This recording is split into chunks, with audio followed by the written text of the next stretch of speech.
నామానికి మహిమ కలుగును గాక. వాక్యంలోకి వెళ్దాం.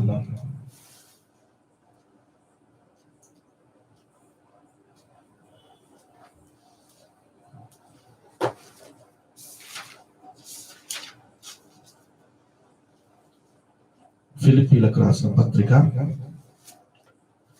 4వ అధ్యాయము. ఫిలిప్పీలకు రాసిన పత్రిక 4వ అధ్యాయము 6వ వాక్యం.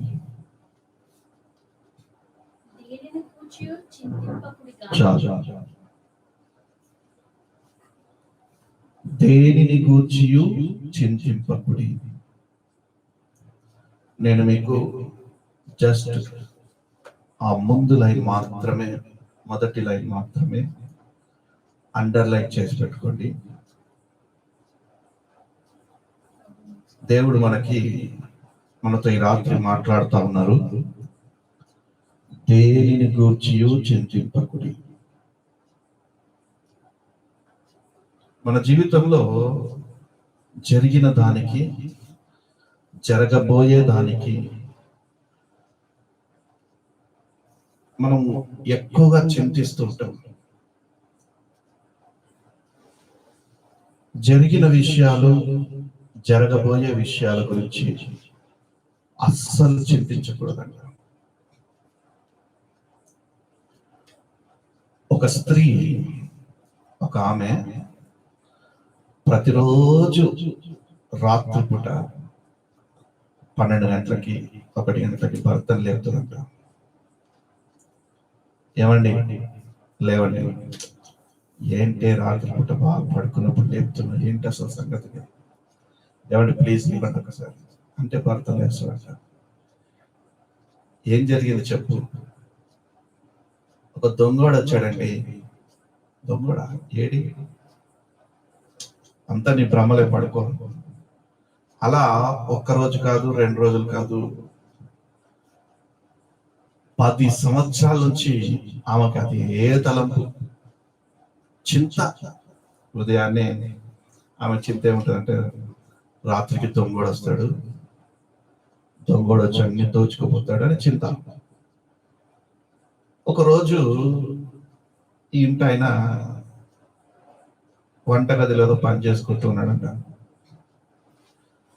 వంటగదిలో పని చేసుకుంటున్నప్పుడు దొంగోడు ఒకడు వంటగదిలో నుంచి దిగాడంట.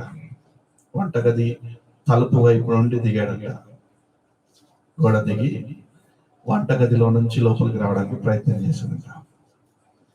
ఈయన వెంటనే చూసి, దొంగోడు నడవలేదు, వచ్చావా దా అంటున్నాడంట. ఏం సార్, దొంగలు వస్తే ఎవరైనా భయపడాలా, లేకపోతే అరవాలా, లేకపోతే పట్టుకొని కొట్టాలా? మీరేంటి సార్ రండి అని ఆహ్వానిస్తున్నారంటే, నాయనా నీ వస్తలేవో చెప్పేసి నా భార్య 10 సంవత్సరాల నుంచి చింతిస్తుంది. నువ్వు వస్తే కనీసం నా భార్య చింతనైనా పోతుంది. ఈమె ఉన్నది లేని దానికి చింతిస్తుంది. ఆ చింత నిజంగానే ఆ చింత ఇంటి ముందుకు వచ్చేసింది. కాబట్టి నా దేవుని వాక్యం అంటుంది, దేనిని గురించి చింతించకూడదు. చాలా మందికి చింత ఎలా ఉంటుందంటే,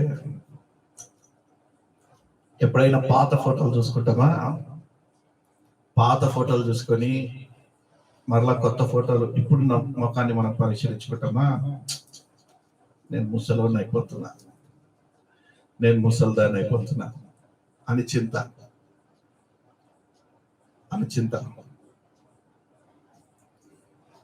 చింతిస్తూ ఉంటారు. ఇది జరిగిపోయిన దానికి చింత, ఇది జరిగిపోయిన దానికి చింత. ఆ స్త్రీ చింతించేది జరగబోయే దానికి చింత. సైంటిఫిక్ గా మనస్సు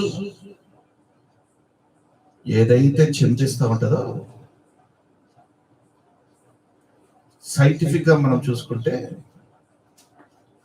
వయస్సు పైబడతా ఉంటే హృదయం చింతించడము సహజమే. ఒకప్పుడు ఎంత బాగుండేనో నా చెప్పు, ఇప్పుడు ముడతలు పడిపోతుంది. చింత.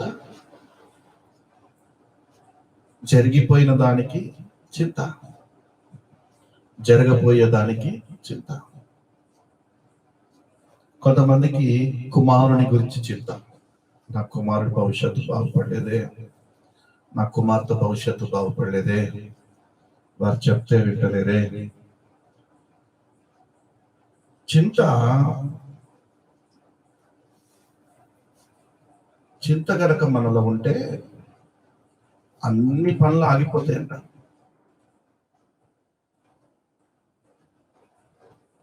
ఇటువంటివి ఏవైనా మీ మనస్సులో గనక ఉంటే, ఇటువంటివి ఏవైనా మీ హృదయంలో గనక అనిపిస్తూ ఉంటే, మీలో చింత వచ్చేసింది అని అర్థం. చింత అనేది షుగర్, బీపీ అండ్ అనేక వ్యాధులతోటి సతమతం అవుతుంటారా? చింత చింత కూడా అలాంటిదే. ఒక్కొక్కరైతే 365 రోజులు చింతిస్తూనే ఉంటారు. ఒకరేమో జరిగిన సంఘటనల గురించి చింతిస్తారు, ఒకరేమో జరగబోయేటువంటి సంఘటనల గురించి చింతిస్తారు. చింత అనేది నేను మీకు ఒక కోణంలో, ఒక సింపుల్ వేలో చెప్పాలని ఆలోచిస్తా ఉన్నాను. ఎందుకంటే చింత అనేది పెద్ద మోయలేని భారం కాదు, అది మీలో నుండి తీసివేయలేనటువంటి విషయం కాదు. ఒకసారి షుగర్ బీపీ వచ్చిందంటే తీసేయలేము, కానీ చింతని తీసేయచ్చు, చింతని తీసేయచ్చు. అందుకే నా దేవుని వాక్యం అంటుంది, చింతింపకుడి, దేనిని గూర్చియు చింతింపకుడి. చింత అనేది ఎంత సింపులో నేను మీకు క్లుప్తంగా తెలియజేయాలని ఆశిస్తా ఉన్నాను ఈ రాత్రి. మనము ఒక్కోసారి చలికాలంలో కార్ నడిపిస్తుంటాం, ఎర్లీ మార్నింగ్, ఒక్కోసారి 9-9:30 అయినా కూడా చలికాలంలో కార్ నడిపిస్తుంటే రోడ్డు మీద మంచు వచ్చేస్తుంది.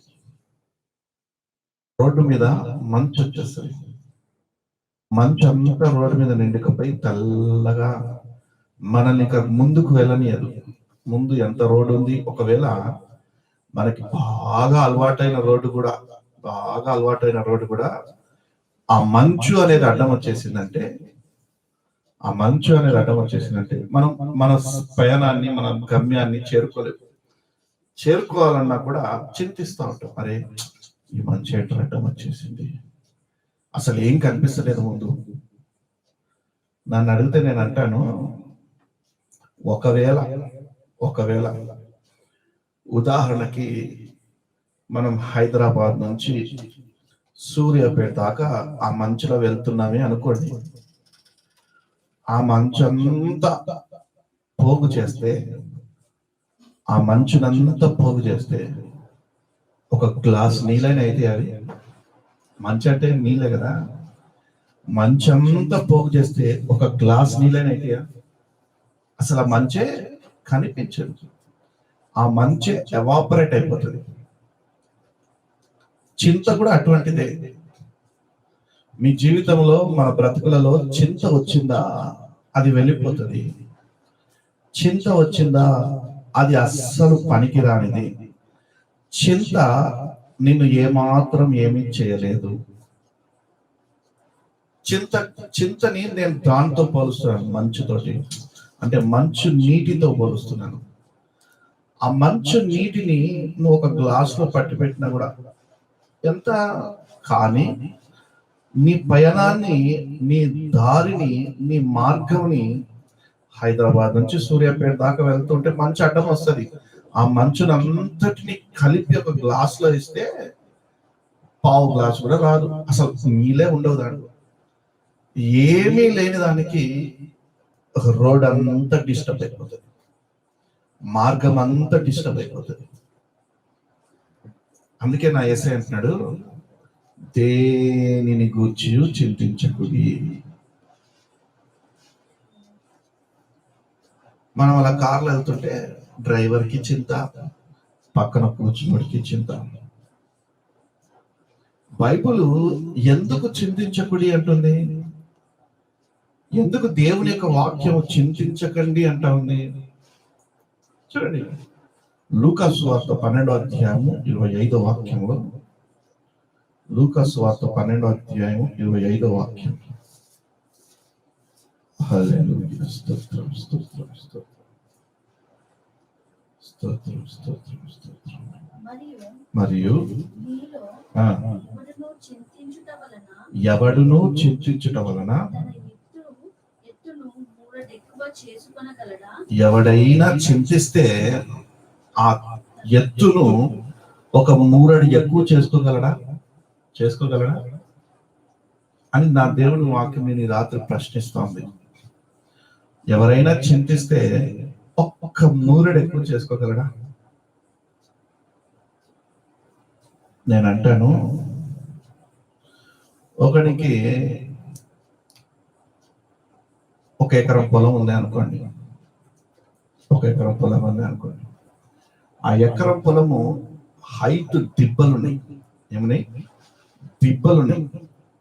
ఈ దిబ్బని ఒక 5 ఫీట్లు తగ్గించాలి. తగ్గించినప్పుడే పొలం దున్నడానికి ఉపయోగకరంగా ఉంటది. నువ్వు హైట్ తగ్గించడం కొరకు ఒక గ్లాస్ నీళ్ళు తీసుకెళ్లి దాని మీద పోస్తే తగ్గుతుంది? అది తగ్గుతుందా? తగ్గదు. ఆ హైట్ తగ్గించాలి అంటే ప్రొక్లైనర్లు తేవాలా, జేసీబీలు తేవాలా, తవ్వాలా, అప్పుడు హైట్ తగ్గుతుంది. అంటే చింతని తీసివేయడానికి ఒక మార్గం ఉంది. నీలో ఉన్నటువంటి చింతని, నువ్వు చింతిస్తున్నటువంటి చింతని తీసివేయడానికి ఒక మార్గం ఉంది. ఈ రాత్రి ఆ మార్గాన్ని నా దేవుడు నీకు తెలియజేయాలని ఆశిస్తా ఉన్నాడు. చింతించుట వలన మూరడు ఎక్కువ చేసుకోగలరు అని యేసు అంటున్నారు. మొదటి కార్యము మూరడు ఎక్కువ చేసుకోలేమని దేవుడు అంటున్నారు. మొదటి కార్యము, మన జీవితంలో చింత అనేది ఒక మంచి కార్యం కాదు. చింతించడం అనేది ఒక మంచి కార్యం కాదు. అందుకే ఆ మంచి కార్యం కాని దాన్ని యేసే మనలో నుంచి తీసేయమంటున్నాడు. దేనిని గూర్చి చింతించకుడి అంటా ఉన్నాడు. చింత చేసేది చాలా మోసమైనటువంటి కార్యాలు చేస్తాయి మన దాంట్లో. చింతించడం వల్ల లాస్ ఎక్కువైపోతుంది, నష్టం ఎక్కువైపోతుంది.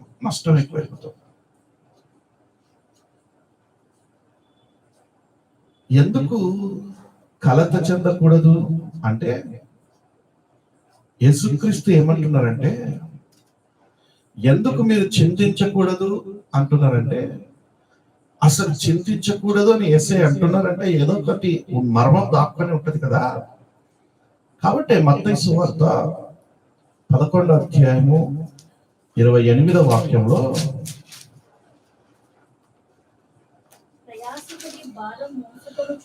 ప్రయాసపడి చింత మోస్తున్నటువంటి సమస్త జనములారా నా యొద్దకు రండి, నేను మీకు విశ్రాంతి కలగజేస్తాను. చింతించుచున్నటువంటి మీరు యేసుక్రీస్తు దగ్గరికి వచ్చినట్లయితే ఆ చింతకి సమాధానం కలుగుతుంది. మీకు ఆ చింతకి విశ్రాంతి కలుగుతుంది. ఎందుకు చింతించకూడదంటే, అది శాంతిని మనకు అనుగ్రహించలేదు. మనలో ఉన్నటువంటి శాంతిని చింత చెడగొడుతుంది.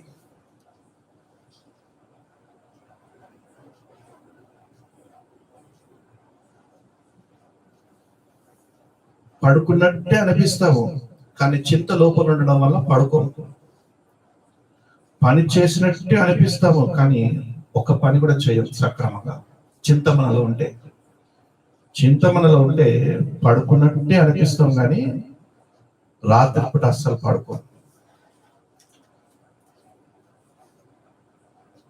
పని చేస్తున్నట్టే అనిపిస్తాం, కానీ ఏ పని కూడా ధ్యాస పెట్టి చేయరు. అదే నేను రాసుకున్నానని. చింత వలన ఒంటరితనం ఎక్కువైపోతుంది.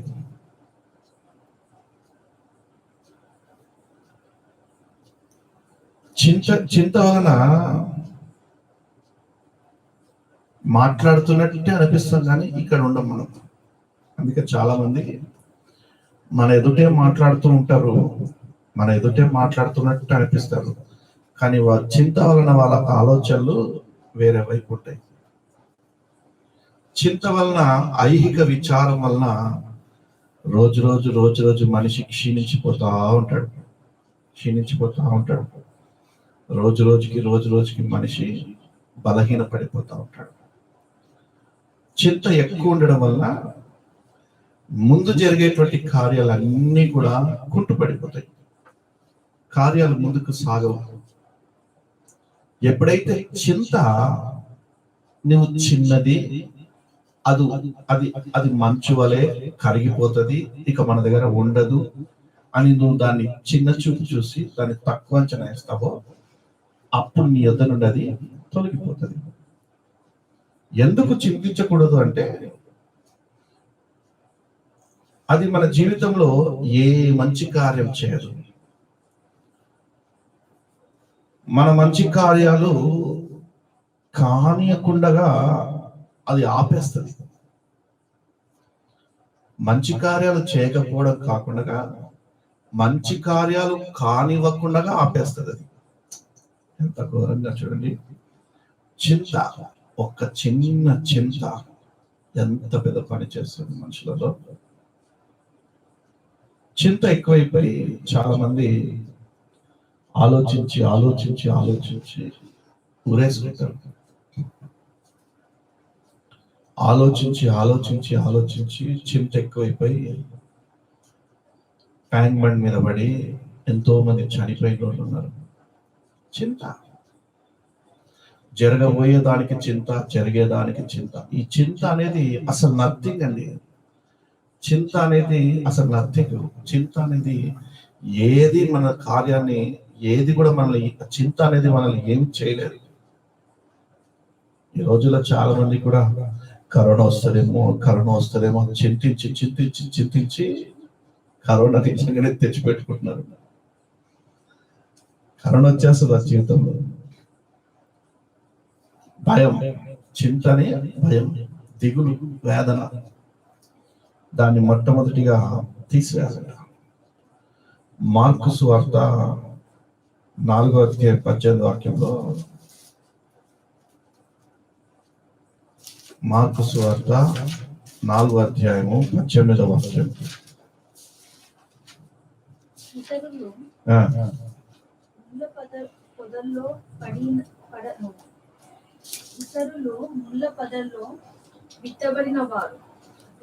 ఇతరులు ముండ్ల పొదలలో విత్తబడిన వారు, వీరు వాక్యము విందురు గాని ఐహిక విచారములను, ధనమోసమును, మరి ఇతరైన అపేక్షలను లోపల చొచ్చి వాక్యమును అణచివేయుట వలన అది నిష్ఫలమగును.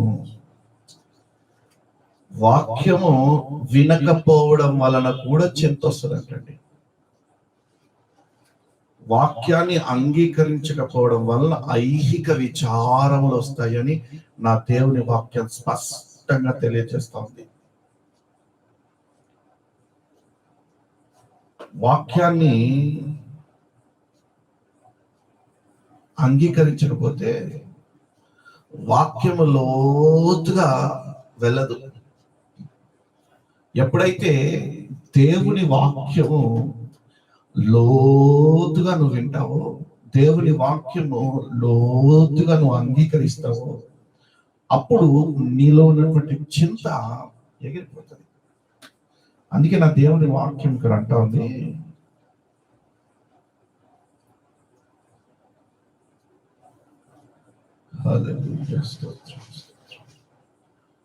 చింత, విచారములను, ధనమోసమును, మరి ఇతరైన అపేక్షలను లోపల చొచ్చి, అంటే లోపల ఉంది కాబట్టి మనకి ధనాపేక్ష ఇవద్దు, కానీ విచారం మాత్రమే పికప్ చేద్దాం ఈరోజు సబ్జెక్ట్ అది. కాబట్టి విచారం ఎక్కువ ఉన్నా కూడా, ధనాపేక్ష ఎక్కువ ఉన్నా కూడా వాక్యము లోతులోకి వెళ్ళదంట. ఎప్పుడైతే ఇవి ఉండవో ఎప్పుడైతే ఇవి ఉంటాయో వాక్యము లోపలికి చొచ్చుకొని పోదు. వాక్యమును అణచివేయట వలన అది నిష్ఫలమగును. వాక్యముని అణచివేస్తుంటప్పుడు, వాక్యము వినకుండగా, వాక్యాన్ని అంగీకరించకుండా, వాక్యానుసారంగా నడవకుండా ఎప్పుడైతే మనం జీవిస్తూ ఉంటామో వాక్యము నిష్ఫలం అవుతుంది. చింత మూరెడు ఎక్కువ అవుతా ఉంటది. వాక్యము నిష్ఫలం అవుతుంది, నీలో చింత ఎక్కువ అవుతా ఉంటది. ఎప్పుడైతే నువ్వు వాక్యాన్ని లోతుగా వింటావో, వాక్యాన్ని లోతుగా అంగీకరిస్తావో, వాక్యానుసారంగా జీవిస్తావో, వాక్యాన్ని నువ్వు అంగీకరించి వాక్యాన్ని నువ్వు గనక ఎత్తుకుంటే నీ జీవితంలో నీలో ఉన్నటువంటి చింత వెళ్ళిపోతుంది.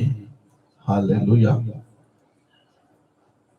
ఎందుకు చింతించకూడదు? దేవుని వాక్యము ఎందుకు చింతించకుడి అంటుంది? చూడండి, సామెతల గ్రంథము,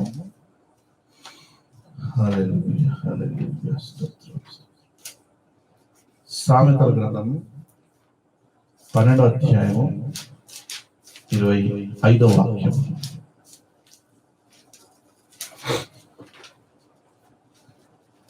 ఒకని హృదయములోని విచారము దాని కృంగజేయును. ఒకని హృదయంలోని చింత వాడిని ఏం చేస్తుందంట? కృంగదీస్తుందంట. దయగల మాట దాన్ని సంతోషపెట్టును. ఒక హృదయంలోనేటువంటి విచారము వాడిని కృంగదీస్తా ఉంటదంట. దయగల మాట వాడిని సంతోషపెడుతుందంట. దయగల మాట అంటే ఏంటి?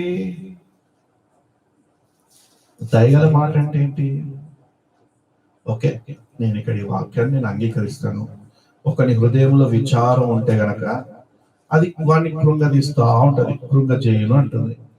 దయగల మాట దాన్ని సంతోషపెట్టును, వాడిని సంతోషపెట్టును. ఇప్పుడు ఉదాహరణకి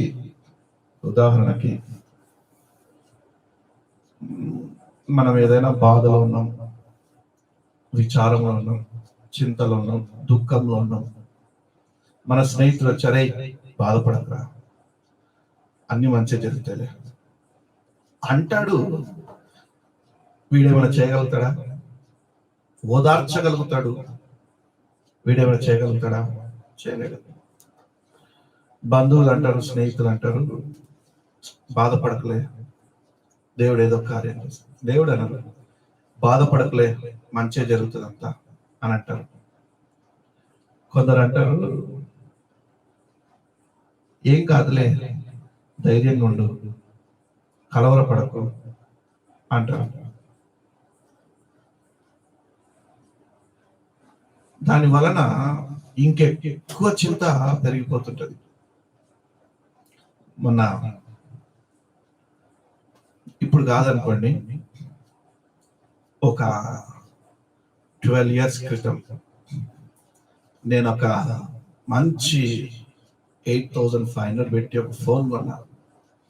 అది నల్గొండ ఎక్స్ రోడ్ మీద, ఆ కొత్తగా ఫ్లైఓవర్ మీద అప్పుడే కొత్తగా కట్టిన ఫ్లైఓవర్ మీద నా కార్ రిపేర్ వస్తే, ఆ కార్ రిపేర్ ఏమైందో అని దిగి చూసుకుందాం అనేసి నేను దిగి బ్యానెట్ తీస్తా ఉంటే నా జోబులో ఉన్నటువంటి ఆ కొత్త కొన్న ఫోన్ కింద పడిపోయింది. 8,500 పెట్టుకున్న ఫోను కింద పడిపోయింది.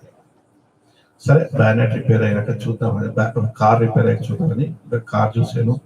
దాంట్లో రేడియేటర్లో, అప్పుడు మారుతి 800 వాటర్ పోసి నడిపించాను. రేడియేటర్లో కారు వేడి కాకుండా రేడియేటర్లో వాటర్ పోసాను. నేను ఫోన్ మర్చిపోయాను, కింద పడిందనే విషయం మర్చిపోయి అలాగే ఇంటికి వెళ్ళిపోయాను.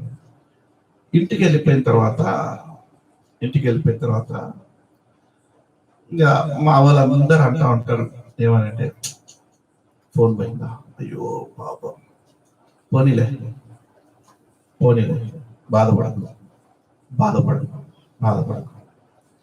ఫోన్ పోయింది నాది, కష్టపడి 8,500 రూపాయలు పెట్టి కొనింది నేను. మరలా ఫోన్ కొనాలంటే ఎంత కష్టమో నాకే తెలుసు. ఒక చిన్న మాట, పర్లేదు పోనీలే, బాధపడకు, చిన్న మాట, బాధపడకు. ఇప్పుడు వీళ్ళు బాధపడకు అన్నంత మాత్రాన 8,500 ఫోన్ మనకు తిరిగి వస్తుందా?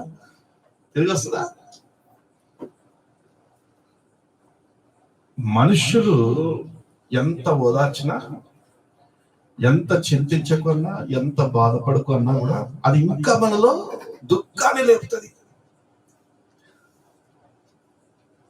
ఇప్పుడు ఏదైనా సంఘటన జరిగిందనుకో, ఆల్రెడీ మనం ఇంట్లో చింతిస్తూ ఏడుస్తూ ఉంటాం. మనం ఎవరైనా ఫోన్ చేసో లేకపోతే డైరెక్ట్ వచ్చో, బాధపడకరా అంటే ఈ బాధపడేటోడు ఇంకెక్కువ బాధపడతాడు. అది ఇదేందా, ఓదార్చే మాటలతోటి బాధపడకు అని అన్నప్పుడు ఇంకెక్కువ బాధ వస్తుంది. అంటే ఈ లోకంలో ఉన్నటువంటి మనుషులు బాధపడకు, చింతించకు, దిగులు పడకు, వేదన చెందకు, కలత చెందకు అని గనక అన్నారు అంటే దానికి ప్రత్యామ్నాయం చేయరు. ఇప్పుడు ఉదాహరణ, నాకు ఫోనే పోయింది, బాధపడకు, చింతించకు అనేటోళ్ళు నాకు 8,500 పెట్టి ఫోన్ కొనిస్తారా? కొనియారు కదా. ఇప్పుడు ఏదో సంఘటనే జరిగిపోయింది ఇంట్లో, ఏడుస్తూ ఉంటాము, చింతిస్తూ ఉంటాము, స్నేహితులు వస్తారు, బంధువులు వస్తారు, రక్త సంబంధికులు వస్తారు, బాధపడకట్టు. ప్రత్యామ్నాయం ఏమైనా చేస్తారా? దానికి బదులుగా ఏమైనా చేస్తారా అంటే ఏం చేయలేరు. ఇంకా చింతని కొద్దిగా ఎక్కువ అవుతున్నట్టే. అంటే వారికి తెలియదు పాపము. అది ఎట్లుంటదంటే, మండుతున్నటువంటి నిప్పులో ఇంకొంచెం పెట్రోల్ పోసినట్టే, ఇంకొంచెము గ్యాస్ నూనె పోసినట్టే, ఇంకా చింత ఎక్కువైతుంటది. అందుకే ప్రత్యామ్నాయాన్ని, నా దేవుని వాక్యము కేవలము చింతించకుడి అని మాత్రమే అంటలేదు, ఆ చింతని నీలో నుండి నేను తీసివేస్తాను అని అంటా ఉన్నాడు. అందుకే దయగల మాట దాని సంతోష పెట్టును. నా దేవుని వాక్యమే దయగల మాట, నా దేవుని వాక్యమే నేను సంతోష పెట్టేది, నా దేవుని మాటలే నేను బలపరిచేది. మనుషులు ఏమాత్రం మాట్లాడినా అది కేవలం మాట వరకు మాత్రమే నిలిచిపోతుంది. దానికి ప్రత్యామ్నాయం ఏమి చేయలేరు, దానికి బదులుగా నీకేమి చేయలేరు.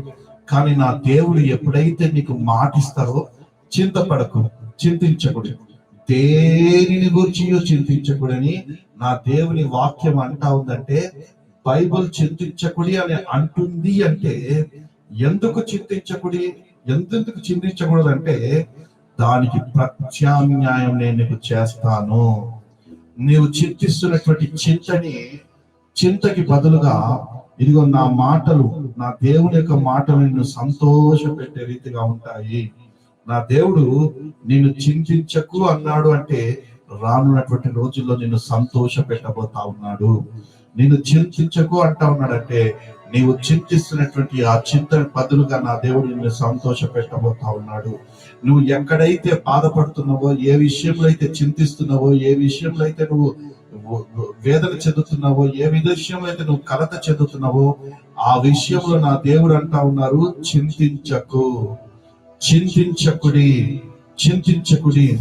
దేనిని గూర్చి చింతించకుడి అంటా ఉన్నాడు. ఎందుకు అంటే నీ చింతకి బదులుగా నేను ప్రత్యామ్నాయం చేయబోతా ఉన్నాను. నా మాటలు నేను బలపరచబోతా ఉన్నాయి, నా మాటలు నేను సంతోష పెట్టబోతా ఉన్నాయి. సంతోషకరమైనటువంటి నా మాటల చేత నేను నిన్ను తృప్తి పరచబోతా ఉన్నాను. అవునండి, మనుషులు ఎవ్వరు తృప్తి పరచలేరు, కేవలం ఓదార్చగలుగుతారు అంతే. కానీ నా దేవుని మాటలు కేవలం ఓదార్పు కొరకు నీతో అంటలేడు. నా దేవుని వాక్యము దేనిని గూర్చి చింతించకుడి అని అన్నాడు అంటే కేవలం ఓదార్చడానికి కాదు, కేవలం ఓదార్చడానికి కాదు, ఆయన మాటలు నిన్ను సంతోష పెట్టడానికి, దయగల మాటలు ఆయన నిన్ను సంతోష పెట్టడానికి, నీవు చింతిస్తున్నటువంటి చింతకి ప్రతిగా నీకు సంతోషాన్ని కలగ చేయడానికి నువ్వు చింతిస్తున్నావా? ఈ రోజు నిన్ను నా దేవుడు సంతోష పెట్టబోతా ఉన్నాడు. నీ చింత నీలో నుండి తీసివేయి. దేనిని గురించి రాత్రి నుండి నువ్వు చింతించకు. చింతకి ప్రతిగా నా దేవుడు నిన్ను సంతోష పెట్టబోతా ఉన్నాడు. నువ్వు ఏ విషయం గురించి చింతిస్తున్నావో, ఏ విషయం గురించి బాధపడుతున్నావో, అదే విషయాన్ని నా దేవుడు నీకు అనుగ్రహించబోతా ఉన్నాడు. కలగట్లేదు అని చింతిస్తున్నావా? నా దేవుడు నీకు కలిగేటట్టుగా చేసి నీ చింతని తీసివేయబోతా ఉన్నాడు. నాకు పోయిందే, నా దగ్గర ఏమీ లేదే అని నువ్వు చింతిస్తున్నావా? నా దేవుడు సన్నిధిలో నీకు కలగ చేసి నీ చింతని తీసివేయబోతా ఉన్నాడు. గొప్ప చేయబోతా ఉన్నాడు. నిన్ను ఆనందింప చేయబోతా ఉన్నాడు. నిన్ను సంతోష పెట్టబోతా ఉన్నాడు నా దేవుడు. హల్లెలూయా. నా దేవుడి వాక్యం అంటా ఉంది హబక్కూకు గ్రంథంలో, ఐ థింక్ హబక్కూకు గ్రంథము 3వ అధ్యాయం అనుకుంటా. చదమ్మా.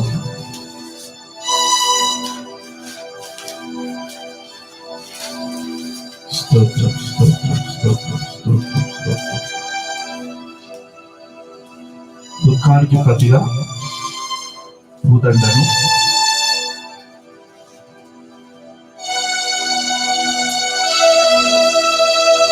హబక్కూకులో 3వ అధ్యాయంలో చివరిలో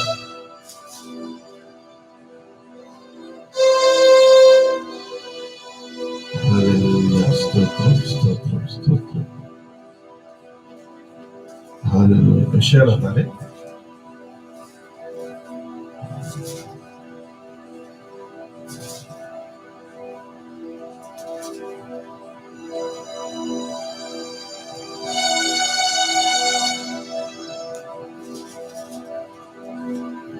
స్తోత్రం స్తోత్రం స్తోత్రం.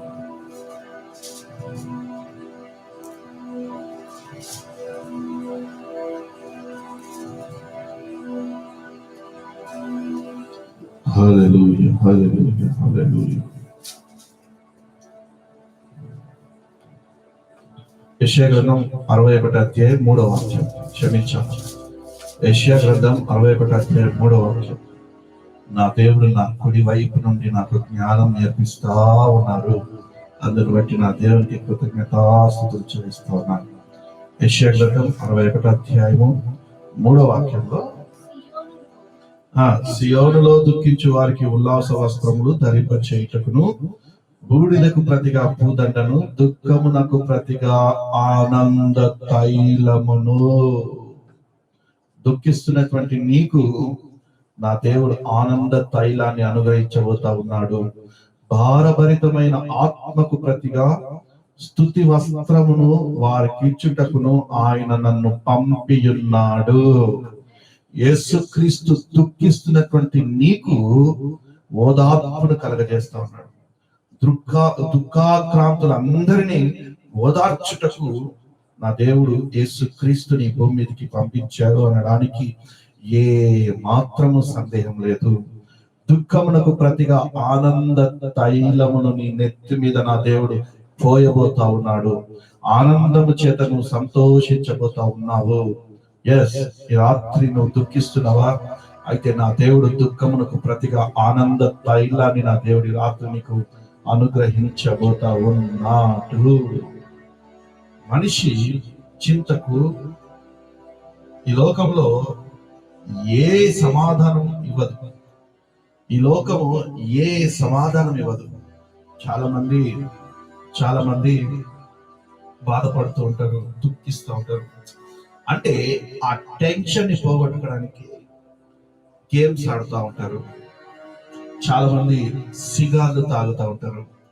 చాలా మంది తిరుగుతూ ఉంటారు ఈ రోడ్ల మీద దుఃఖం పోగొట్టుకోవడానికి, ఈ ఐహిక విచారాన్ని పోగొట్టుకోవడానికి ఎన్నో విధాలుగా ఈ లోకంలో ప్రయత్నం చేస్తూ ఉంటారు. కానీ నా దేవుని వాక్యం ఒక్కటే నిన్ను సంతోష పెట్టగలదు. నీ దుఃఖంను తీసివేయడానికి నా దేవుని వాక్యం ఒక్కటే ఒక్కటే ఒక్కటే, వేరొక్కటి నీ దుఃఖాన్ని తీసివేయలేదు. నా దేవుని వాక్యం మాత్రమే నీ దుఃఖాన్ని తీసివేయగలుగుతుంది. అందుకే నా దేవుని వాక్యము రోషముతో నీతో అంటా ఉంది. నా దేవుని వాక్యము రోషముతో నీతో అంటా ఉంది. నా దేవుని వాక్యము కార్యము చేయడానికే నీతో అంటా ఉంది. దేనిని గూర్చియో చింతించకుడి, దేనిని గూర్చియో చింతించకుడి, దేనిని గూర్చియో చింతించకుడి. దేవుడు చింతపడకుడి అంటున్నారు అంటే దానికి మార్గాన్ని కూడా ఇస్తున్నారు. చింతపడకుడి అంటున్నారు అంటే ఆ చింతని తొలగి వేసుకునేటువంటి మార్గాన్ని కూడా దేవుడు అనుగ్రహిస్తా ఉన్నారు యేసుక్రీస్తు ద్వారా. హల్లెలూయా. తెస్సలోనికలకు రాసిన పత్రిక, మొదటి తెస్సలోనికలు. ఎలా ఆ మార్గం, ఎలా చింతించకుండా ఉండడానికి మార్గం ఎలా అంటే దేవుని వాక్యంలోనే అవన్నీ కూడా పొదిగి ఉన్నాయి. మొదటి తెస్సలోనిక పత్రిక 5వ అధ్యాయము 18వ వాక్యంలో, ప్రతి విషయమునందును కృతజ్ఞతాస్తుతులు చెల్లించుడి, ఈలాగు చేయుట యేసుక్రీస్తు నందు మీ విషయంలో దేవుని చిత్తము. హల్లెలూయా. నీవు చింత నీలో నుండి పోగొట్టుకోవాలంటే దేవుని చిత్తాన్ని జరిగించాల. చింత నీలో నుండి వెళ్ళిపోవాలి అంటే దేవుని చిత్తాన్ని జరిగించాల. దేవుని చిత్తం ఏమైంది అంటే ప్రతి విషయంలోనూ కృతజ్ఞతాస్తుతులు చెల్లించాలా. స్తుతి నీ స్థితిని మార్చేస్తుంది. స్తుతి నీ పరిస్థితులని మార్చేస్తుంది. స్తుతి నిన్ను ఉన్నతమైన స్థానంలో నిలబెడుతుంది. స్తుతి నీలో ఉన్నటువంటి ఐహిక విచారంని కొట్టివేస్తుంది. స్తుతి నీలో ఉన్నటువంటి బాధని తొలగిస్తుంది. స్తుతి నువ్వు ఎప్పుడైతే స్తుతిస్తుంటావో, ఆయన ఘనపరుస్తుంటావో, ఆయన నామాన్ని హెచ్చిస్తుంటావో, ఎప్పుడైతే నువ్వు స్తుతిస్తూ ఉంటావో, ఆయనని స్తుతిస్తుంటావో, ఆయనకి కృతజ్ఞతాస్తుతులు చెల్లిస్తూ ఉంటావో, నీలో ఉన్నటువంటి దుఃఖము విచారములు ఆయన కొట్టివేస్తారు. వేదన బాధలు ఆయన కొట్టివేస్తారు. దుఃఖములకు ప్రతిగా ఆయన నీకు సంతోషమనే తైలముతో నిన్ను అభిషేకిస్తారు. హల్లెలూయా. ఆనందము, ఆనందము. ఒక వాక్యూమ్ క్లీనర్ ఏం చేస్తుంది? ఇంట్లో ఉన్నటువంటి దుమ్మునంతా కూడా తీసివేస్తుంది. ఎక్కడ కూడా తుమ్ము లేకుండా, చెత్త లేకుండా వాక్యూమ్ క్లీనర్ తీసేసలో, అలాగే నీవు స్తుతిస్తున్నప్పుడు, నీవు ఆయన్ని ఆరాధిస్తున్నప్పుడు, నీవు ఆయనకి కృతజ్ఞతాస్తుతులు చెల్లిస్తున్నప్పుడు నీలో ఉన్నటువంటి దుఃఖము విచారములు అన్ని ఆయన కొట్టివేస్తారు. స్తుతి నీ స్థితిని మార్చేస్తుంది. స్తుతి నిన్ను పరిశుద్ధునిగా చేస్తుంది. స్తుతి నిన్ను పవిత్రుడిగా చేస్తుంది. స్తుతి నిన్ను ధైర్యవంతుడిగా చేస్తుంది. అవును, నా దేవుని స్తుతించడం వలన నీవు ధైర్యవంతుడిగా మారుతావు. రాత్రి నా దేవుని స్తుతించడం నేర్చుకో. రాత్రి నా దేవుని స్తుతించడం నేర్చుకో. నీ స్థితి మారిపోబోతా ఉంది. నీ పరిస్థితులే మారిపోబోతా ఉన్నాయి. నీకున్నటువంటి లేమి కలివిగా మారిపోతుంది. నీకున్న దుఃఖము సంతోషంగా మారిపోతుంది. నీకున్న వేదన ఆనందంగా మారిపోతుంది.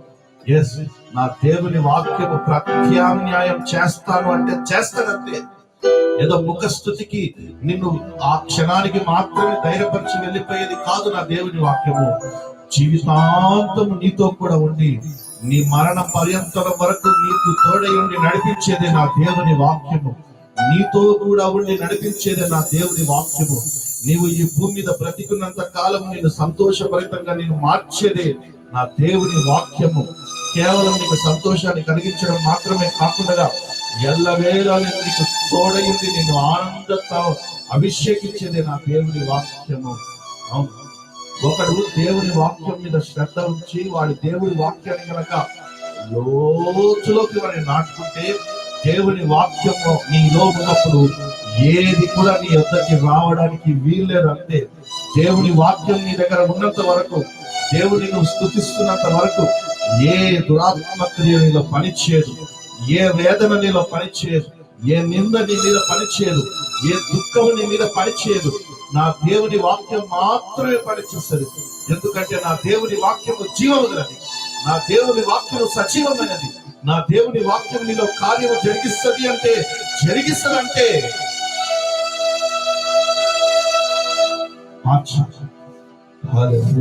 మన జీవితాలు మార్చబడాలి, మన బ్రతుకులు మార్చబడాలి, మన మనోనేత్రాలు వెలిగించబడాలా, మన బుద్ధి మార్చబడాలి. సజీవమైన దాని కొరకు, జీవమైన దాని కొరకు హృదయం పరితపిస్తున్నాను. వాక్యము నిన్ను పరిశుద్ధతలోకి నడిపిస్తుంది. చింతించకుడి అని వాక్యం అనింది అంటే, నా దేవుని వాక్యం నువ్వు చింతించకుడి అని అనింది అంటే చింతకి ప్రత్యామ్నాయం చేస్తుంది. నీ స్నేహితులు, నీ బంధువులు, నీ మిత్రులు, ఎవరైనా రక్త సంబంధికులు, ఈ భూమి మీద ఎవరైనా సరే చింతించకుడి అన్నారు అంటే దానికి ప్రత్యామ్నాయం చేయలేరు. కానీ నా దేవుని వాక్యం మాత్రము చింతకి బదులుగా ఆనంద తైలాన్ని నీకు అనుగ్రహించగలదు. చింతకి ప్రతిగా బాధభరితమైన జీవితానికి ప్రతిగా భూదండాన్ని నీకు అనుగ్రహిస్తుంది. నా దేవుని వాక్యం చేస్తుంది. ఒకసారి ఒక 4 years బ్యాక్ ఒక గవర్నమెంట్ ఎంప్లాయీ మా దగ్గరకు వచ్చారు. కాలేబు ఎత్తు పొడుగు ఉన్నాడు కదా, కాలేబు ద్వారా ఏమైనా పనులు అవుతాయి అనేసి ఒక గవర్నమెంట్ ఎంప్లాయీ వచ్చాడు. ఆ గవర్నమెంట్ ఎంప్లాయీ నా దగ్గరకు వచ్చి ఇలా అంటున్నాడు, అప్పులు బాగా అయిపోయాయి అయ్యా, అప్పులు బాగా అయిపోయాయి. ఎన్ని అప్పులు అంటే దాదాపు ఒక 50-60 లక్షల అప్పులు అయిపోయాయి. నేను తీసుకున్నది 20 లక్షలే, ఆల్రెడీ 20 లక్షలకు ఒక 20 లక్షల వరకు ఇంట్రెస్టే కట్టేశాను. నేను తీసుకున్నది 20 లక్షలే, 20 లక్షలకి 20 లక్షలు ఇంట్రెస్టే కట్టేశాను. కానీ ఇంకా ఇంట్రెస్ట్ అసలుతో కలిపి ఇంకా 50 లక్షలు ఉన్నాయి అప్పుడు. ఏం చేయమంటావు అని ఆయన నా దగ్గరకు వచ్చి ఏడుస్తున్నాడు. ఇక నాకు ఏ మార్గం లేదు. నేను ఆఫీస్ కూడా డుమ్మా పెట్టేసి, ఆఫీస్ కూడా లీవులు పెట్టేసి ఎటు తోచక తిరుగుతున్నాను. ఆఫీస్కి వస్తే నన్ను కొట్టారు కొందరు. అప్పుడు వాళ్ళు వచ్చి నన్ను కొట్టారు, బలవంతంగా నా మీద దూషించారు, బలవంతంగా నన్ను ఈడ్చుకెళ్ళి కొట్టారు. నన్ను పోలీస్ స్టేషన్, నేను కనిపిస్తే ఇక నేను పోలీస్ స్టేషన్కి తీసుకెళ్ళి నన్ను సరెండర్ చేస్తామంటున్నారు. నా ఉద్యోగం పోతుంది, నా పిల్లలు అనాథలైపోతారు. ఇక మాకు ఉద్యోగం లేకపోతే అదే పోషిస్తుంది, అదే జీతం వస్తుంది, లేకపోతే అది కూడా నా పిల్లలకి, నా భార్యకి నేను ఏం చేయలేను. నాకున్న ఆస్తులు అమ్ముకున్నాను, నాకున్న ఇల్లు అమ్ముకున్నాను, పిల్లల చదువులు కష్టమైపోయింది. ఏం చేయమంటారు అంటే దాదాపు 2 నెలలు మందిరంలోనే ఉన్నాడు. నేను ఎక్కడ ప్రార్థనకి వెళ్తే అక్కడికి వచ్చేవాడు, నేను ఎక్కడికి ఆరాధనకి వెళ్తే అక్కడికి వచ్చేవాడు, నేను ఎక్కడ దేవుని స్తుతిస్తే అక్కడ స్తుతించేవాడు. ఇక ఎక్కడ ప్రార్థన జరిగితే అక్కడికి వెళ్ళిపోయి దేవుని స్తుతించడమే. ఎలాగంటే మామూలుగా కాదు, సాగిల పడిపోయి దేవా నీవే నాకు దిక్కు అనేసి. ఎన్నో ప్రయత్నాలు చేశాడు అప్పులు తీర్చుకోవడానికి. కానీ ఆ టార్చర్ ఉందే, అప్పులు చేసే టార్చరు, దానికి ఐహిక విచారం అయిపోయింది ఆయనకి. ఆ విచారము ఇక ఆయనలో నుండి వెళ్ళట్లేదు. ఎప్పుడైతే 2 నెలలు నా దగ్గర ఉన్నాడో, స్తుతిస్తా ఉన్నాడు, ఆరాధిస్తా ఉన్నాడు, దేవుని నామస్మరణ తప్ప వేరొకట్లేదు. దేవుని నామస్మరణ తప్ప ఆయనకి ఇక వేరొకట్లేదు. 2 నెలల తర్వాత నేను అన్నాను, వెళ్ళు, ఆఫీస్కి వెళ్ళు, ఎవరైనా వస్తే ప్రార్థన చేసుకొని నాకు చెప్పు. ఆఫీస్కి వెళ్ళాడు. 2 నెలలు గడిచింది, 3 నెలలు గడిచింది. ఎవ్వరు అప్పులో రాలేదు. అప్పులో కనీసం అప్పులు అడగడానికి కూడా దగ్గరకు వచ్చి ధైర్యము చేయలేదు. ఒక 3 months తర్వాత ఒక అప్పులు అతను వచ్చి అతన్ని బయటికి లాగి కొట్టి అతన్ని తీసుకెళ్లి పోలీస్ స్టేషన్లో పెట్టాడు. ఏది స్తుతించిన తర్వాత 2 నెలలు దేవునికి బలంగా స్తుతించిన తర్వాత కూడా ఆయనకు అలా జరిగింది. పోలీస్ స్టేషన్లో పెట్టాడు.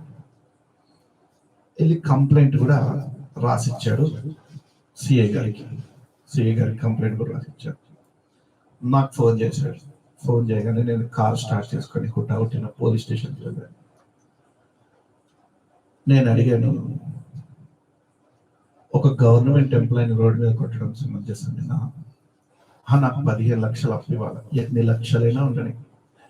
గవర్నమెంట్ ఎంప్లాయీని రోడ్డు మీద కొట్టడం సమంజసమేనా? దూషించడం సమంజసమేనా?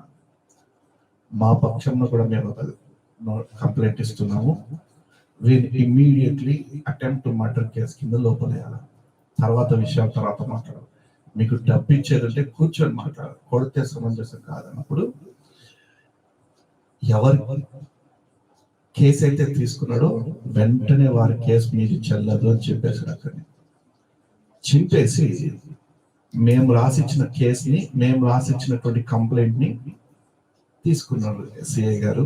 తీసుకొని అతన్ని వెంటనే తీసుకెళ్ళి సెల్ వేసాడు. పారిపోతాం. అవును నిజమేగా, కొట్టావను, మాకు ఇంతసేపు చెప్పలేదే కొట్టావనేసేసి, సాక్ష్యాలు కూడా ఉన్నాయిగా, ఇగో ఇక్కడ దెబ్బ తగిలింది, అతనికి ఇక్కడ దెబ్బ తగిలింది. ఆ రోజు సాయంత్రం వరకు ఆయన పోలీస్ స్టేషన్లో ఉండి అతను ఏమన్నాడంటే, అయ్యా మీ దగ్గర మేము ఇంట్రెస్ట్ బాగా తీసుకున్నాం, మీరు కేవలం అసలు మాత్రమే ఇవ్వండి, అది కూడా మీ దగ్గర ఉన్నప్పుడు ఇవ్వండి, దయచేసి కేసు మాత్రం తీసేయండి అని. మా మీద పెట్టినటువంటి ఈ కేసు, ఈ కంప్లైంట్ మాత్రం రిటర్న్ తీసుకోండి, మీ దగ్గర ఉన్నప్పుడే ఇవ్వండి అని వారు అడిగి వెళ్ళిపోయారు. చూడండి, ఇన్ని సంవత్సరాల నుంచి ఆయన దుఃఖిస్తా ఉన్నాడు, వేదన పడుతూ ఉన్నాడు. ఎప్పుడైతే దేవుని స్తుతించాడో వెంటనే అతనిలో సంతోషాన్ని దేవుడు నింపేశాడు, ప్రత్యామ్నాయాన్ని కలగజేశాడు. ఎక్కడి నుండి రాడు. దేవుడు మన మధ్యలో ఉండే కార్యాలు జరిగిస్తూ ఉంటాడు. మన మధ్యలో ఉండే మన పక్షంలో నాయకులని మన పక్షంలో తిప్పుతాడు, అధికారులని మన పక్షంలో తిప్పుతాడు. ఇదిగో పక్షంలో, న్యాయం పక్షంలో నిలబడేవాడే మన దేవుడు. అవును, ఒకవేళ నువ్వు అతిక్రమం చేసి మోసం చేసినా కూడా ఆయన సన్నిధికి వెళ్ళి తప్పైంది ప్రభు నన్ను క్షమించు అన్నావు అనుకో, ఆయన ఆ పాపానికి కూడా నీ దగ్గర నుంచి తీసివేసి నీకు ఆనందాన్ని కలగ చేయగల సమర్థుడు నా దేవుడు. ఆయన పేరు నజరేయుడైన యేసు. ఆయన పేరు నజరేయుడైన యేసు. ఈ రాత్రి నీతోనే మాట్లాడుతా ఉన్నారు, నీకు ప్రత్యామ్నాయాన్ని కలగజేస్తా ఉన్నారు ఆయన. చూడండి, చివరి ఒక మాట చెప్పి ముగిస్తాను నేను. ఫిలిప్పీలకు రాసిన పత్రిక ఇంకొకటి ఏందా ప్రత్యామ్నాయం అంటే 4వ అధ్యాయం 6వ వాక్యంలో, దేనిని గురించి చింతింపకుడి గాని ప్రతి విషయంలోనూ ప్రార్థన విజ్ఞాపనముల చేత కృతజ్ఞతాపూర్వకముగా మీ విన్నపములు దేవునికి తెలియచేయుడి. అప్పుడు సమస్త జ్ఞానమునకు మించిన దేవుని సమాధానము క్రీస్తు యేసు వలన మీ హృదయములకు మీ తలంపులకును కావలియుండును. హల్లెలూయా. దేని గురించి చింతించకడి కానీ ప్రతి విషయంలోనూ ప్రార్థన విజ్ఞాపనముల చేత కృతజ్ఞతాపూర్వకముగా మీ విన్నపములు దేవునికి తెలియచేయుడి. అప్పుడు సమస్త జ్ఞానమునకు మించిన దేవుని సమాధానము క్రీస్తు యేసు వలన మీ హృదయములకును మీ తలంపులకును కావాలి అంటును. ఎస్, మీ తలంపులకు మీ హృదయమునకు యేసుక్రీస్తు ద్వారా మీ హృదయములకు తలంపులకు కావలి ఉంటానంటున్నాడు దేవుడు. జ్ఞానమునకు మించిన దేవుని సమాధానము క్రీస్తు యేసు వలన నీకు కలుగుతుంది. ఎప్పుడైతే దేవుని సమాధానము క్రీస్తు యేసు వలన మీకు కలిగిందో, మీ హృదయములకు మీ తలంపులకు ఆయన కావలిగా ఉంటాడు, మీకు కలగజేస్తాడు. 1 పేతురు 5వ అధ్యాయము 7వ వాక్యం. హల్లెలూయా, హల్లెలూయా. 1 పేతురు 5వ అధ్యాయం 7వ వాక్యం చదవండి.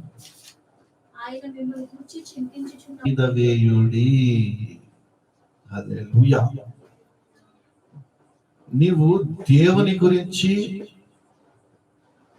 తెలుసుకొని నీ చింత యావత్తు ఆయన మీద వేసినట్టయితే నీకు కార్యం జరుగుతుంది. ఎలాగంటే నీ చింత అంతా ఆయన మోస్తాడు. నీకు చింతకి ప్రతిగా నీకు ఆనంద తైలాన్ని నీకు కలగజేస్తాడు. ఆయన అంటున్నాడు, దేనిని గురించి చింతించకడి, లోక భారము సమస్త భారములను మోస్తున్నటువంటి లోక ప్రజలారా నా యొద్దకు రండి, నేను మీకు విశ్రాంతి కలగజేస్తాను. నువ్వు ఏ భారం మోస్తున్నావో, ఏ పాపం మోస్తున్నావో, సమస్త పాపాన్ని మోస్తున్నావు, భారాన్ని మోస్తున్నావు, చింతని మోస్తున్నావు కదా, నా యేసయ్య అంటున్నారు, నా యొద్దకి రా, నా యొద్దకి రా, నన్ను ప్రార్థించు, నా యొద్దకి రా, దేవుని స్తుతించు. నీ చింత యావత్తు వెళ్ళిపోతా ఉంది నీ యొద్ద నుండి. నీ చింత యావత్తు నేను తీసివేయబోతా ఉన్నాను అంటా ఉన్నారు, తీసివేస్తాను అంటా ఉన్నారు. అవును, దేనిని గురించి చింతించబడి ప్రతి విషయంలో ప్రార్థన విజ్ఞాపనల చేత దేవుని సన్నిధికి వెళ్ళి అడగండి, అడగండి, అడగండి. స్తుతించండి, స్తుతించండి, స్తుతించండి. స్తుతి మీ స్థితిని మార్చేస్తుంది. స్తుతి మీ స్థితిని మార్చేస్తుంది. దేవుని వాక్యానికి లోపడండి. దేవుని వాక్యము మీలో లోతుగా పనిచేసే రీతిగా మీరు వాక్యానికి శ్రద్ధ చూపించండి. అప్పుడు నా దేవుని వాక్యము నిన్ను లోతులోకి తీసుకెళ్లి బలమైనటువంటి సాధనంగా నేను మారుస్తుంది. చెట్టు వేర్లు లోతుగా ఉన్నప్పుడే ఆ చెట్లు బలం ఏంటో తెలుస్తుంది. దేవుని వాక్యం నీలో లోతుగా వెళ్ళినప్పుడే నీలో ఉన్నటువంటి బలం ఏంటో తెలుస్తుంది. అవును, స్తుతించండి. స్తుతిని స్థితిని మార్చేస్తుంది. ప్రార్థన ద్వారా ప్రతి విజ్ఞాపనను తెలియచేయండి. ప్రార్థన ద్వారా నీకు కలిగిన దుఃఖం ఏంటో, నీకు కలిగిన వేదన ఏంటో, నీకు కలిగిన విచారం ఏంటో, నీకు కలిగిన నష్టం ఏందో, నీకు కలుగుతున్నటువంటి బాధ ఏందో ఆయనకు తెలియచేయి. ఆయనకు తెలియచేయి. నీకు ఏమి లోటుగా ఉందో, ఏది కరువుగా ఉందో ఆయనకు తెలియచేయి. నీ కుటుంబంలో ఏది లేదో, నీ పిల్లలలో ఏది లేదో, నీ పిల్లల్ని నువ్వు ఎలా చూడాలనుకుంటున్నావు ఆయనకు తెలియచేయి. ఆయనకు తెలియచేయి. నీలో ఉన్నటువంటి ప్రతి దుఃఖము వేదన ఆయనకు తెలియచేయి. ప్రార్థన ద్వారా విజ్ఞాపనము ద్వారా ఆయనకు మీరు తెలియచాలి. ప్రతి విషయంలోనూ ప్రార్థన విజ్ఞాపనము ద్వారా ఆయనకు మీరు తెలియచేయాలి. తెలియచేసినప్పుడు ఆయన క్రీస్తు యేసునందలి గొప్ప సమాధానం మీకు కలగజేస్తాడు. దేవుని సమాధానమే మీకు కలుగుతుంది. అది కాకుండా మీకు సంరక్షణ, మీకు కాపుదల కలుగుతుంది. కాబట్టి ప్రార్థించండి, ప్రార్థించండి, ప్రార్థించండి. హల్లెలూయా, హల్లెలూయా. దేవుని గురించి తెలుసుకోండి. దేవుని గురించి తెలుసుకోండి. ఆయన నీ చింతని మోయడానికి సిద్ధంగా ఉన్నాడు. ఆయన నీ పాపాన్ని మోయడానికి సిద్ధంగా ఉన్నాడు. అందుకే ఏదో ఓదార్పు మాటలుగా ఓదార్పు చేసి వెళ్ళిపోతలేడు. బంధువులు, స్నేహితులు, రక్త సంబంధికులు ఏదో ఒక మాట వరుసకి ఓదార్చాలి కదా అని ఓదార్చి బాధపడకు, దిగులు పడకని వెళ్ళిపోతలేడు. నా యేసయ్య నీతోనే ఉండి నీ చింత యావత్తుని తీసివేయడానికి ఈ మాట అంటున్నాడు. దేనిని గురించి చింతింపకుడి, ప్రతి విషయంలో ఆయన స్తుతి, ఆయన ఆరాధిస్తూ ఉండండి. ప్రతి విషయంలో ఆయన ప్రార్థన విజ్ఞాపనంలో ఆయన తెలియజేస్తున్నాడు. నీ చింత యావత్తు ఆయన మోయబోతా ఉన్నాడు. చింతకు ప్రతిగా నీకు ఆనంద తైలాన్ని కలగ చేయబోతా ఉన్నాడు. దుఃఖమునకు ప్రతిగా ఆయన నీకు ఆనంద తైలాన్ని కలగ చేయబోతా ఉన్నాడు. భారభరితమైన జీవితానికి బదులుగా నీకు పూదండను అనుగ్రహించబోతా ఉన్నాడు. అవును, నా దేవుడు గొప్పవాడు, సర్వశక్తిమంతుడు. ఈరోజు నీ జీవితంలో ఒక గొప్ప కార్యం చేయడానికే ఈ రాత్రిని నీ యొద్దకు వచ్చాడు. వాక్యం ద్వారా, ఈ వాక్యం ద్వారా నీ యొద్దకు వచ్చాడు ఆయన. నీకు వాక్యం ద్వారా ఒక గొప్ప కార్యాన్ని జరిగించడానికి ఆయన నీ యొద్దకు వచ్చాడు. నమ్ము, విశ్వసించు. ఆయన నీ ఎడల ఒక కార్యాన్ని చేయబోతా ఉన్నాడు. ఆయన నీ ఎడల ఒక కార్యాన్ని చేయబోతా ఉన్నాడు. స్తోత్రం, స్తోత్రం, స్తోత్రం, స్తోత్రం. హల్లెలూయా, హల్లెలూయా, హల్లెలూయా, హల్లెలూయా, హల్లెలూయా, హల్లెలూయా, హల్లెలూయా, హల్లెలూయా, హల్లెలూయా, హల్లెలూయా. సర్వోన్నతుడా నీవే నాకు ఆశ్రయ దుర్గము, ఎవరు లేరు నాకు ఇలలో, ఎవరు లేరు నాకు ఇలలో. ఆదరణ నీవేగా, ఆనందము నీవేగా, ఆనందము నీవేగా.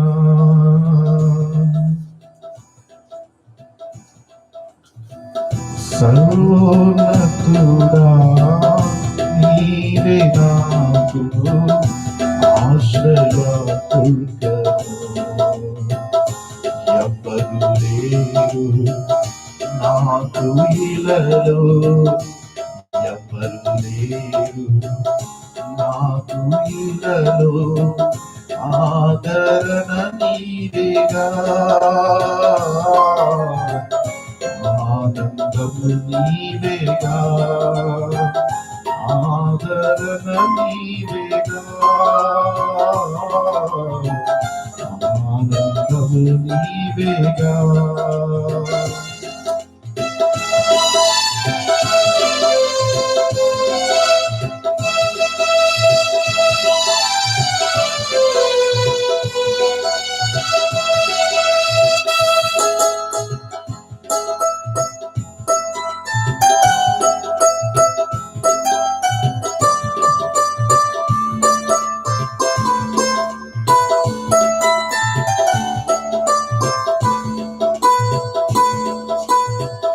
నీ దినములన్నిట ఎవరు నీ ఎదుట నిలువలేరని యెహోషువతో, నీ దినములన్నిట ఎవరు నీ ఎదుట నిలువలేరని యెహోషువతో వాగ్దానము చేసినావు. వాగ్దాన భూమిలో చేర్చినావు, వాగ్దానము చేసినావు. వాగ్దాన భూమిలో చేర్చినావు. సర్వోన్నతుడా నీవే నాకు ఆశ్రయ దుర్గము, ఎవరు లేరు నాకు ఇలలో, ఎవరు లేరు నాకు ఇలలో. ఆదరణ నీవేగా, ఆనందము నీవేగా, ఆదరణ నీవేగా, ఆనందము నీవేగా. నిందల పాలైన నిత్య నిబంధన నీతో చేసిన నిందల పాలై నిత్య నిబంధన నీతో చేసిన సింహాసనం ఇచ్చినావు, సింహాల నోలను మోసినావు. సింహాసనం ఇచ్చినావు, సింహాల నోలను మోసినావు. సర్వోన్నతుడా నీవే నాకు ఆశ్రయ. ఎవరు లేరు నాకు ఇలను, ఎవరు లేరు నాకు ఇలను. ఆదరణ నీవేగా, ఆనందము నీవేగా, ఆదరణ నీవేగా, ఆనందము నీవేగా, ఆనందము నీవేగా. Thank you Jesus. దేనిని గురించి చింతింపకూడదు, ప్రతి విషయంలో ప్రార్థన విజ్ఞాపనముల ద్వారా దేవునికి తెలియచేయండి.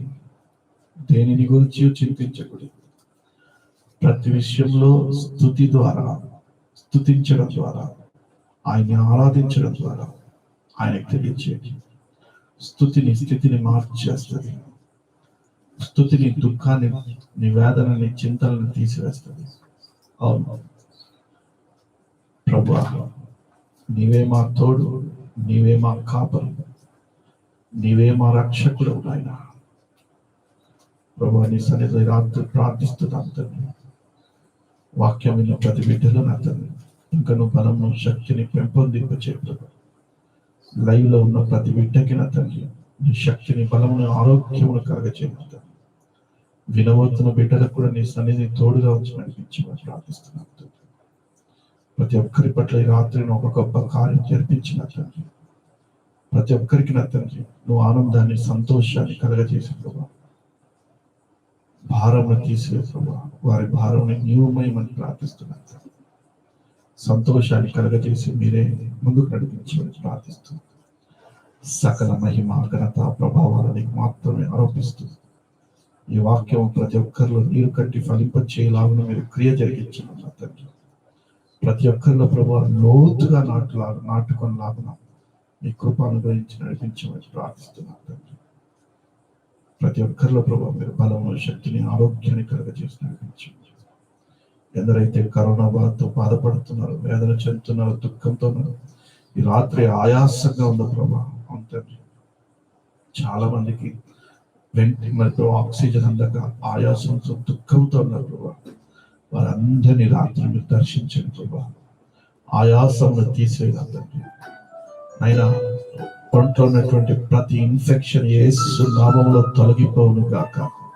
ఇప్పుడే వారికి సంతోషం కలుగును గాక, ఇప్పుడే వారికి ఆనందం కలుగును గాక, వారికి నెమ్మది కలుగును గాక, నెమ్మది కలుగును గాక. మీరే నెమ్మది కలిగించి మీరు అతని మైం పొందమని, ఈ గొప్ప కార్యములు వారి పట్ల జరిపించి మీరు మైం పొందమని ప్రార్థిస్తూ ప్రతి ఒక్కరిలో ఉన్నటువంటి భయం, దిగులుని, విచారణను తీసివేసి కొట్టివేయమని ప్రార్థిస్తూ సకల మహిమ, ఘనత, ప్రభావములు నీకు మాత్రమే ఆరోపిస్తూ నజరేయుడు పరిశుద్ధుడు అయిన యేసు క్రీస్తు నామమున ప్రార్థిస్తున్నాము తండ్రి. ఆమేన్.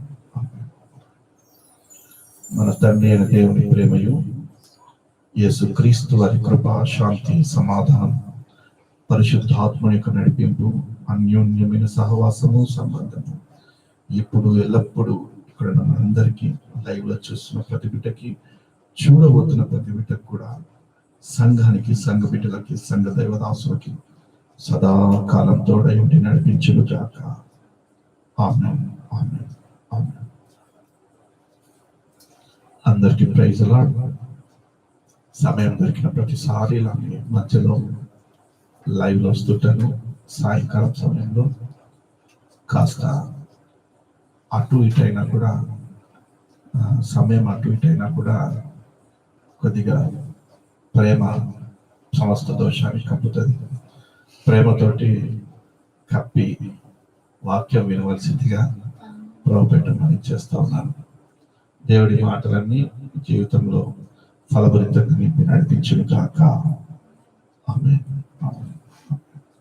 Praise the lord.